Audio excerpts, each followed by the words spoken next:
the last video my game was like this. Now it's like this.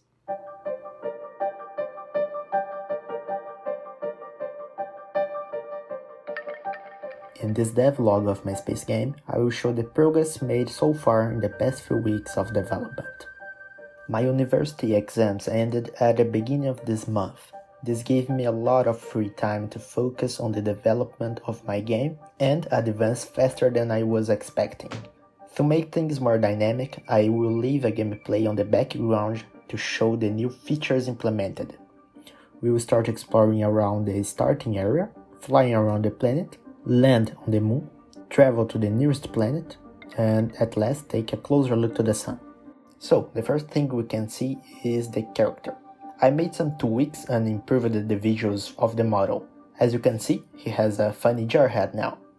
Inside, I put a liquid shader to give a visual feedback of the character's health and how physics is affecting the player. I want a minimalist HUD, so I will take advantage of the liquid shader and show the amount of health that the player has. Similarly to the immersive HUD of the Dead Space games. I also made a huge improvement with the player's input and camera collision. Now the controls feel much more fluid and responsive. And you can notice if you hear.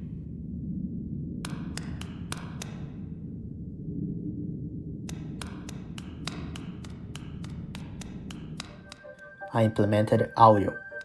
I will talk more in depth about the importance of audio for my game far ahead in the video, but for now, you can hear that I implemented an echo zone with environment sound effects for interiors and exteriors.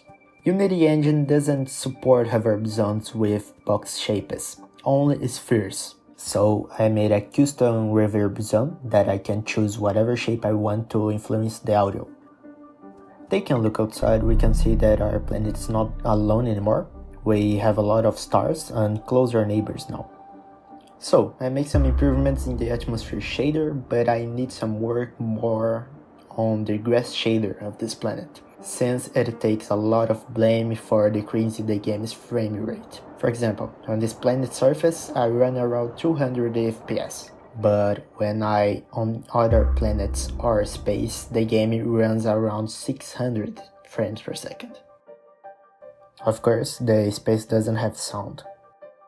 You can notice that the moon has an interesting texture, but when we get closer, this texture is smoothly changed to a more high resolution texture to be used as the surface of the terrain.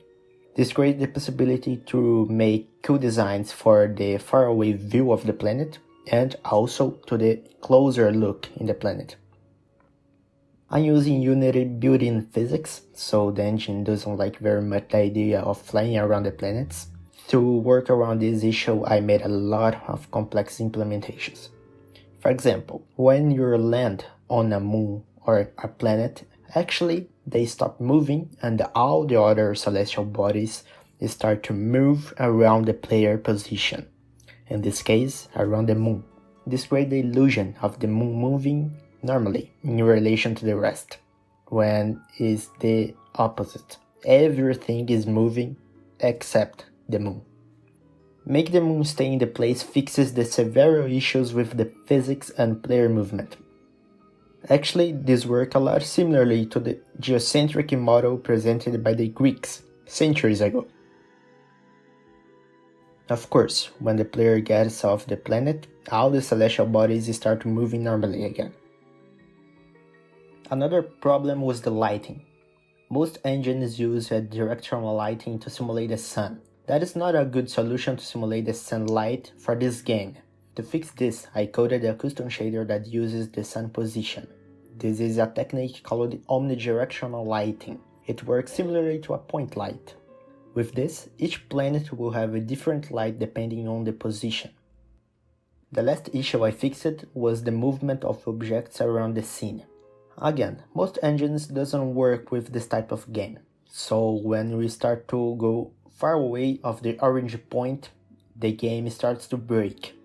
In this case, when I fly 6,000 meters away from the origin, the camera and character starts to flickering and the physics start to break a little. The symptoms get way worse when the player gets far away of the origin point. There are multiple tools to fix this problem.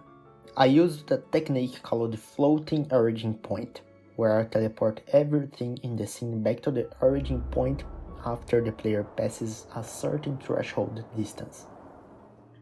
After this, I implemented some visual features.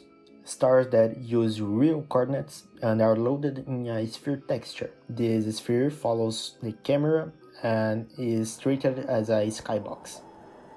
With this, I also implemented a planet, a moon, and at last I made an interest shader for the sun that I will be showing later. Oh, also I made a giant sphere just for testing. I'm thinking about the possibility to play audio in space.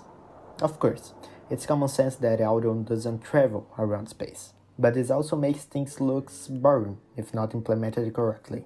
For example, in Star Wars movies, explosions and shots could be heard to make the experience more immersive and fun. In the case of my game, I could make the same approach to make the player more engaged, or I also could leave no sound and improve the feelings of loneliness that the player could feel while traveling. This could be accompanied by a good soundtrack for my game. These are both good approaches, so I'm thinking about what to implement, maybe some middle term between these two options. So, let's finish my devlog by taking a closer look to the sun.